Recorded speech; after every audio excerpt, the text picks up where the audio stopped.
আপনি এটা কিছুতেই আমার সঙ্গে করতে পারেন না। আমাদের লোক ভেতরে আছে, আমাকে যেতে দেবেন। আপনার জায়গাটা এখান থেকে কত দূর? কিছুতেই ঢুকতে দেব না। আরে আপনি কি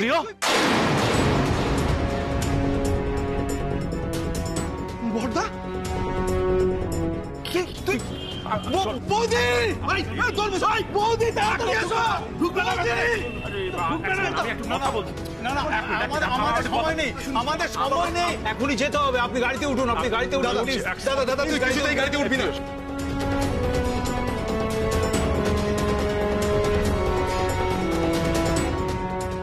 বৌদি তাড়াতাড়ি এসো। আমাদের হাতে সময় নেই, আমি এক্ষুনি চলে আসবো। আরে আপনি লক্ষ্মী, লক্ষ্মী, আমি আমি আমি কোথাও যাব না।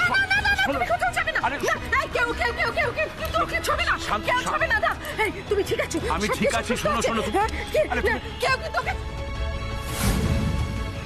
আমার স্বামীকে কেউ ছুলে আমি কিন্তু তাকে পুলিশে দেবো। আপনি ভুল করছেন। আপনি বুঝতে পারছেন না, উনি বন্ডে সই করেছেন। অপারেশনটা না করতে পারলে আমার ছেলের জীবনটা নষ্ট হয়ে যাবে।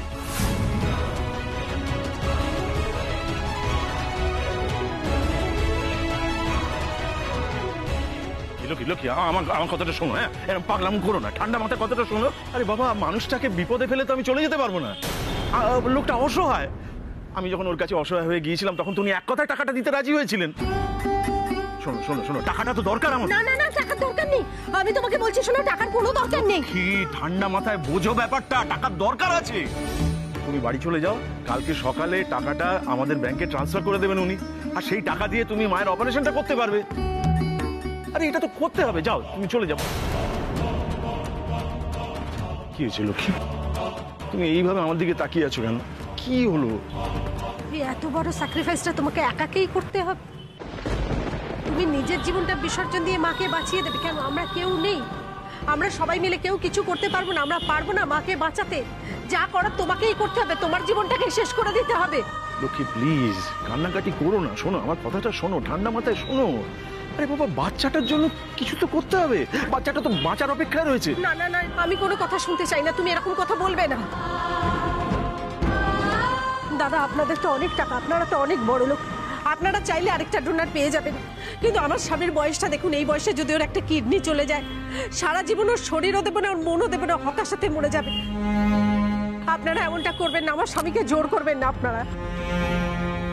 লক্ষ্মী শোনো শোনে, এটা হয় না। আমি অনেকে কথা দিয়েছি, আমার কথার দাম নেই। আর তাছাড়া ডোনারের সঙ্গে পেশেন্টের অনেক কিছু মেলাতে হয়, এটা লম্বা প্রসেস লক্ষ্মী, আমার কথার দাম থাকবে না। তুমি আমাদের কথাটা একবারও ভাবছো না? ভগবান আছেন, ওনার ঠিক ডোনার জোগাড় হয়ে যাবে। দেখুন, আমি ভালো কথাই বলছি, উনি বন্ডে সই করেছিলেন। এখন যদি উনি পিছিয়ে যান তাহলে আমি কিন্তু ওনার বিরুদ্ধে কেস করতে বাধ্য হব।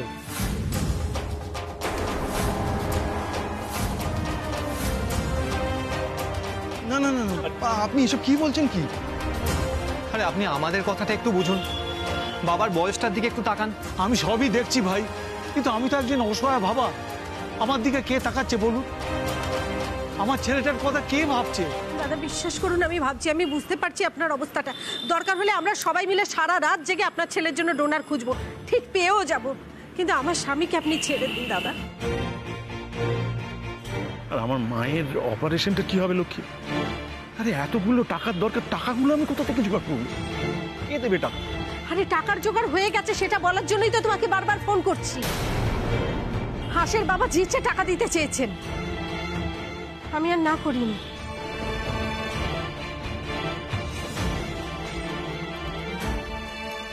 সোমশঙ্কর বাবু টাকা দিতে রাজি হয়েছেন? হ্যাঁ, তোমাকে কিডনি বিক্রি করতে হবে না।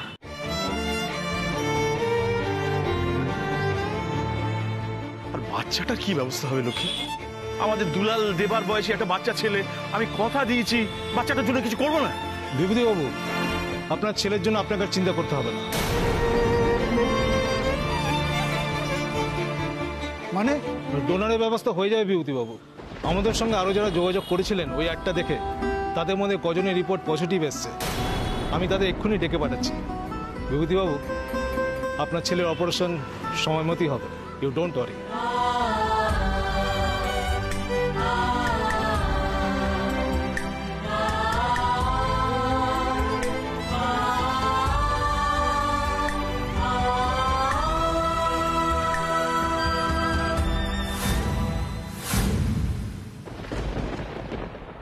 মা লক্ষ্মী লক্ষ্মী লক্ষ্মী লক্ষ্মী শোনো মা। আরে লক্ষ্মী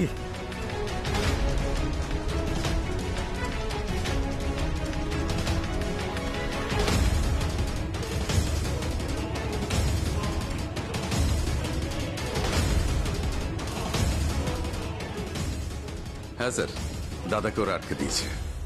দাদা কিডনি বিক্রি করতে পারেনি, আর ওখান থেকে কোনো টাকা পয়সাও পায়নি। বৌদি, দুলাল আর আপনার মেয়ে গেছে দাদাকে আনতে, হয়তো এতক্ষণ বেরিয়েও পড়েছে। আমাদের প্ল্যানটা একদম ঠিকঠাক মতো চলছে স্যার। আপনি আমাকে যে টাকাটা দিয়েছিলেন আমি যত্ন করে রেখে দিয়েছি। আর কালকে মায়ের চিকিৎসার জন্য আপনার যে টাকাটা দেবার কথা বৌদির হাতে সকাল সকাল দিয়ে দেবেন। তারপর আপনি আপনার খেলাটা শুরু করবেন। স্যার, বলছিলাম যে ওরা হয়তো এক্ষুনি চলে আসবে, আমি বরং রাখি আছি। আপনি একদম টেনশন করবেন না, এদিকটা আমি সামলে নিচ্ছি। রাখছি স্যার।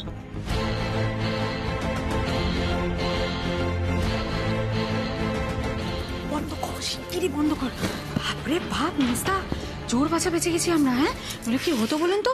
ভাগ্যিস বেরোর আগে অপারেশনটা আটকে দিয়েছে, নইলে আজ তো ফুল কেস হয়ে যেত। জয় মা, তুমি অনেক বাঁচিয়ে দিয়েছো মা। বাবা যদি আজ কিডনিটা দিয়ে দিত না, তাহলে আমাকে গোটা জীবনটা এই শ্বশুরবাড়ির পেছনে আমাকে ওয়েস্ট করে দিতে হতো, জাস্ট সময় দিয়ে দিতে হতো। আমি পারতাম না বাবা। ও দেখো দেখো দেখো, ছোট কাকি ঘাম দিয়ে আমার পুরো জ্বরটা ছেড়ে গেছে, তাই না? দেখো দেখো দেখো। আমার শোনা, তোর জ্বর হয়েছে বলিস নি তো আমাকে? এটা তরিকার এ কি গো, কিছু কি বোঝে না নাকি? এই শোন, আমি কিন্তু সব বুঝি। হ্যাঁ, এই বর্দার যদি এই কিডনিটা চলে যেত, ব্যাপারটা মোটেই ভালো হতো না। বাবা, ভাসুরের প্রতি দেখছি ভালোবাসা একবারে উথলে উঠছে। তুই আমায় বলছিস আমি নাকি কিছু বুঝি না? তুই একেবারে কত বুঝিস, তুই কিছু বুঝিস না। তুই ভাব, এই বয়সে একটা লোক একটা কিডনি নেই, ওরম ভাবে সুস্থভাবে বেঁচে থাকতে পারে, তারপরে তো সে আমাদের ঘাড়েই বোঝা হয়ে থাকতো সারা জীবন। হ্যাঁ, সেই তো। আচ্ছা ঠিক আছে, এখন এসব বাদ দাও। এখন কালকের প্ল্যানটার ব্যাপারে আমাকে একটু বলো তো। আচ্ছা, এই প্ল্যানটা যদি ঠিকঠাকভাবে এক্সিকিউট না করে না, আমি কিন্তু পাগল হয়ে যাবো। মিচকা বলো না, সব ঠিকভাবে হবে তো? প্ল্যান একদম ঠিক আছে। ভগবান যখন চেয়েছেন আমাদের কেউ আটকাতে পারবে না। এবার দাদার অপারেশনটা সময় মতো আটকে গেল কেন? কারণ ভগবান চেয়েছেন যে এবার যেন আমাদের প্ল্যানটা সাকসেসফুল হয়।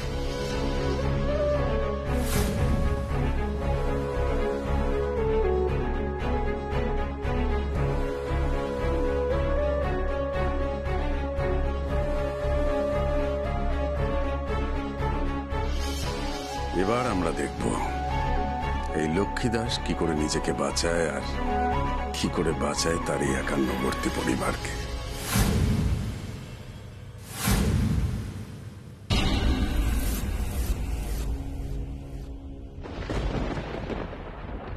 বাবা, চিনি ফোন করেছিল। শি ইজ রিয়েলি হ্যাপি, ও খুব রিলিভড। শ্বশুরমশাইকে তো খুঁজে পাওয়া গেছে।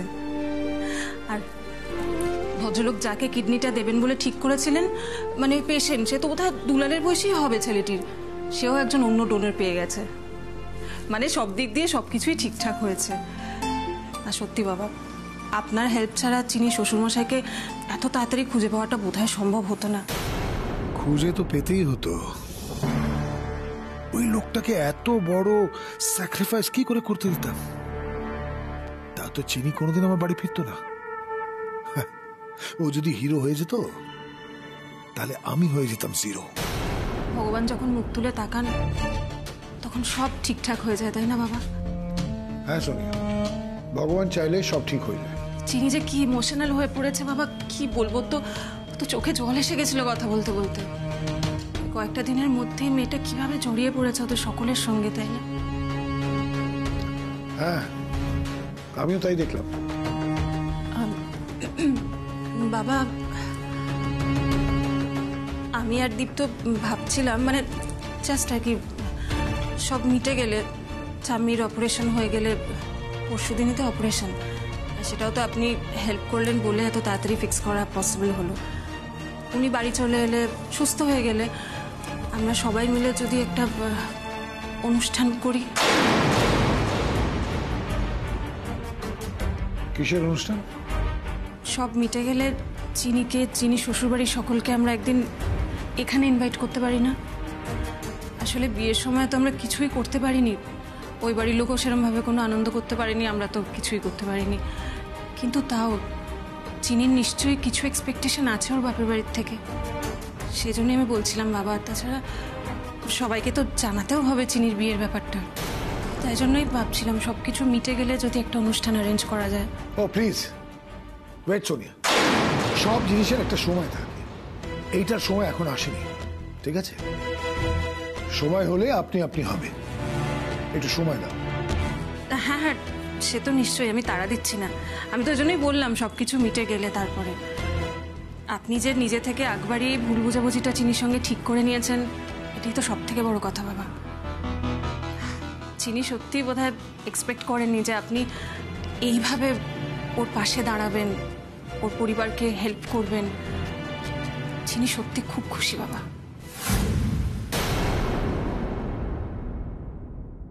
এগুলো কি লিখেছো?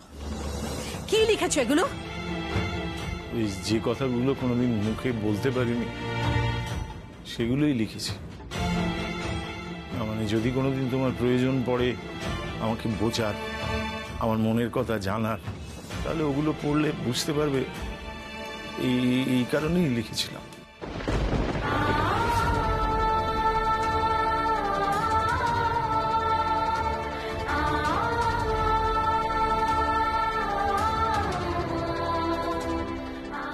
ছিঁড়ে ফেললে কেন লক্ষ্মী?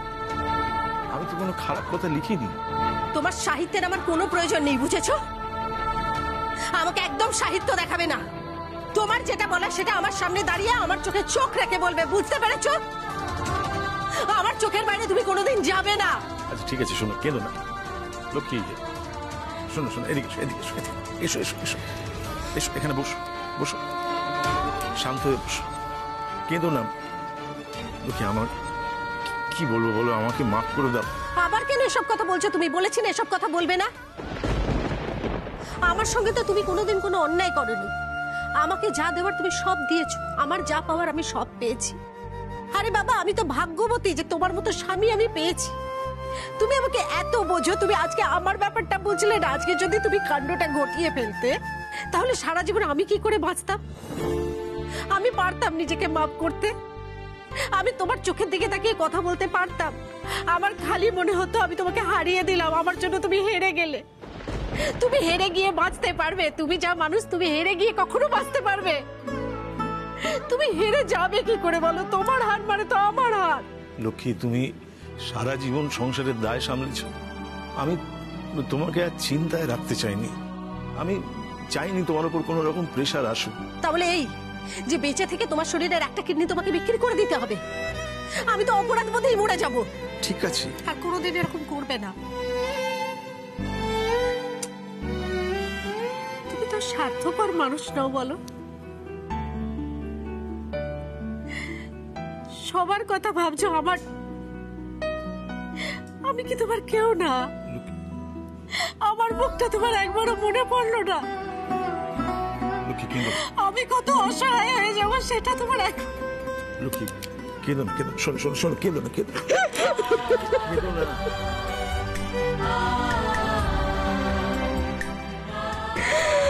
আমার কথাটা তুমি ভাবো না।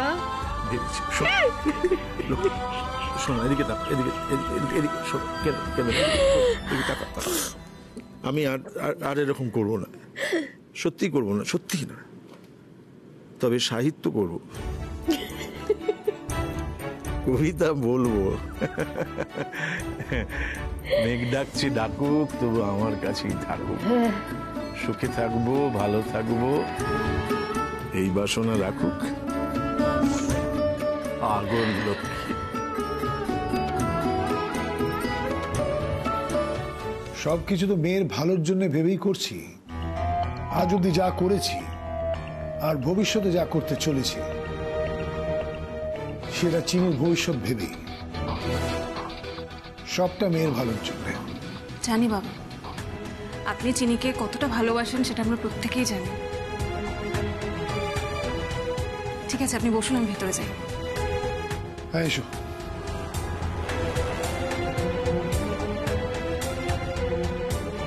তুমি আমাকে ঠিক চিনতে পারলে না সোনিয়া। এত সহজে সোমশঙ্কর কাউকে ক্ষমা করে না। আর যারা আমার চিনির মাথা চিবিয়েছে, আমারই বিরুদ্ধে আমার মেয়েকে দাঁড় করিয়েছে, তাদের কোনোদিন আমি ক্ষমা করব না, করতে পারবো না, কোনোদিন না। আরে ক্যাবলা, ও হবে এই সোমশঙ্করের জামাই, ভাবলো কি করে? ওই বাড়িতে না থাকবে লক্ষ্মী দাস, না থাকবে তার পরিবার। চিনি, যখন রাস্তায় নামবে এই পরিবার, তখন দেখতে চাই তোর ভালোবাসা কোথায় যায়। যখন টাকা থাকে না, যখন পেটে খিদে থাকে, তখন দেখতে চাই তোর এই ভালোবাসাটা কোথায় যায়। খুব গর্ব না? খুব গর্ব চিনি তোর ওই লক্ষ্মী দাসকে নিয়ে। এই গর্ব আমি ভেঙে চুর চুর করে দেব, আর তোকে আমার কাছে ফিরতেই হবে। ফিরিয়ে আনবই আমি, ফিরিয়ে আনবই চিনি, ফিরিয়ে আনবই।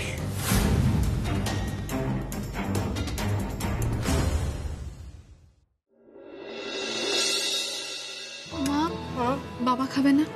তোমার বাবা যা কাণ্ড ঘটিয়েছে, ওই হসপিটালেই খেয়ে নিয়েছিল, এখন আর খিদে নেই। লক্ষ্মীদি, লক্ষ্মীদি, আর টেনশন করতে হবে না। আমার বৌমনির সাথে এক্ষুনি কথা হলো, বাপি কালকে টাকাটা পাঠিয়ে দেবে, ঠিক আছে? আর আমি বলেছি তোমার হাতেই যেন টাকাটা দেয়। এই মিস্তা, এই বাড়িতে এসে দেবে বলছে, এই প্ল্যানটা তো ওরকম বাবা। আরে কিছু মনে করেনি তো? দেখ, তুমি না বেশি ভাবো জানো তো। ঠিক আছে, তুই খেতে বস, খেতে বস। এখানে দুলাল কোথায়? দুলাল, খেতে আয়, বস। হাস, তুমি কখন বসবে? আমি বসছি, তোরা বসে বাবা স্বস্তিতে খেয়ে নে। যা গেল, মেজো দুলালকে থালা দে। নে বাবা, এবার স্বস্তি করে খা।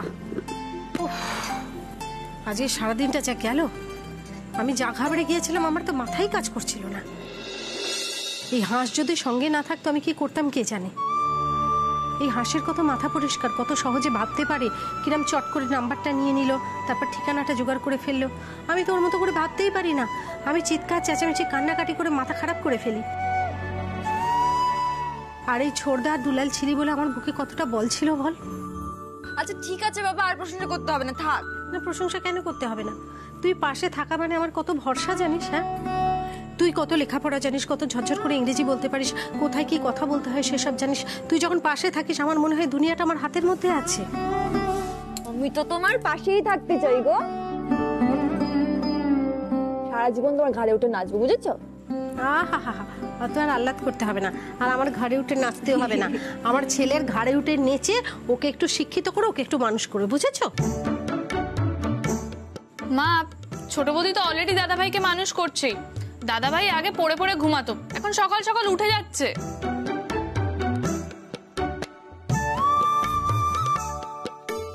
বৌদি, আমাকে আর একটা রুটি দাও না, খুব খিদে পেয়েছে। খিদে তো পাবেই বল, সেই তো অফিস থেকে এসে আমার সঙ্গে ছুটছিস। নে এদিকে তরকারিটাও দি, থালাটা বাড়া। এনে এই ছোড়দা, আমার না একটা ইচ্ছে আছে জানিস। এই দুলাল আর হংসিনীর বিয়েতে তো আমি কিছুই করতে পারিনি। ওই তো নমনম করে একটা অনুষ্ঠান হয়েছে, আর ওই তো কটা লোককে বলতে পেরেছি, আর ওই তো খাইয়েছি।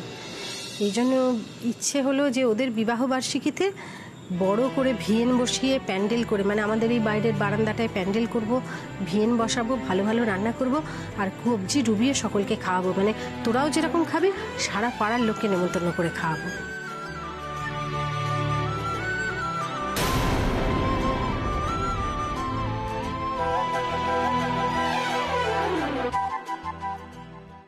ও মা, তাহলে তো ভিয়েন ঠাকুর ডেকে রান্না করাতে হবে, বলো দিদি। তুই কি ভাবছিস আমি শুধু ঠাকুরের ওপর ভরসা করে থাকবো নাকি? আমি নিজেও হাত লাগাবো। হ্যাঁ মা, এটা তো খুব ভালো প্ল্যান। হ্যাঁ রে, দেখ 1 বছরের মধ্যে নিশ্চয়ই আমাদের অবস্থাটা অনেকটাই ফিরবে বল। এটা আমার খুব ইচ্ছে যে আমার ছেলে বউয়ের প্রথম বিবাহ বার্ষিকীতে আমি পাড়ার লোককে যত্ন করে খাওয়াবো, সবাই যাতে কবজি ডুবিয়ে আমার বাড়িতে খেতে পারে। হ্যাঁ মা, দারুণ দারুণ হবে। মা, আমি আমার ফ্রেন্ডদের নিমন্ত্রণ করব। হ্যাঁ হ্যাঁ, তোমার বয়ফ্রেন্ড গার্লফ্রেন্ড যত আছে সব নেমন্তন্ন করে দিও। তোর মা, আমার কোনো বয়ফ্রেন্ড নেই। বাবা, তাও ভালো, আমার সৌভাগ্য বলতে হয়। এই খা।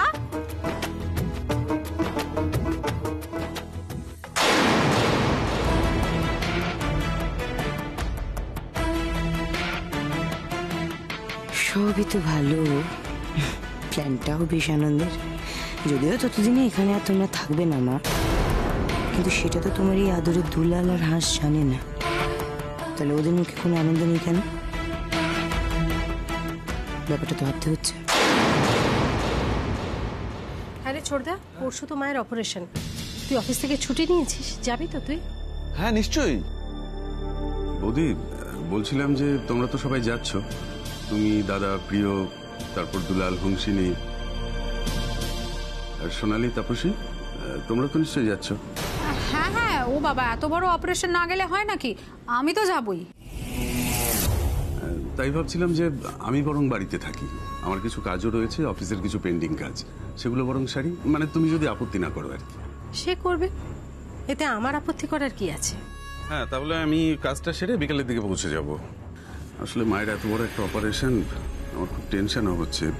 তোমরা কিন্তু আমাকে সঙ্গে সঙ্গে জানিও, মানে কি হলো না হলো, আর অপারেশনের পর অবশ্যই কিন্তু একবার ফোন করো। চিন্তা করো না মেজকা, আমি তোমাকে ফোন করে জানিয়ে দেবো। ব্যাস। এই নাও সবাই মিষ্টি মুখ করো। আমি একটু মিষ্টি নিয়ে এসেছি।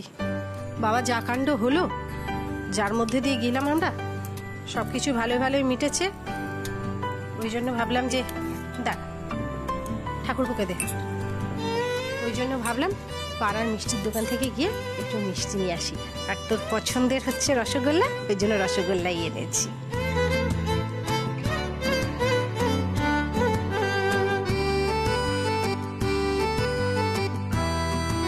এ বাড়িতে আশা করি এটাই তোমার হাতে শেষ মিষ্টি মুখ করছে বৌদি। এরপর বাড়িটা যখন ভাঙা হবে, তোমরা যে গাছতলাতেই থাকো না কেন, এক বাক্স মিষ্টি তোমাদের আমি ঠিক পৌঁছে দেব।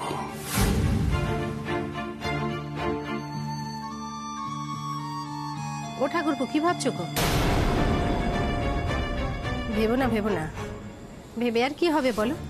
দেখছো তো, গরিবের কথা ভগবান ঠিক শুনতে পায় আর সবকিছু ঠিক করে দেয়। এত ভেবো না।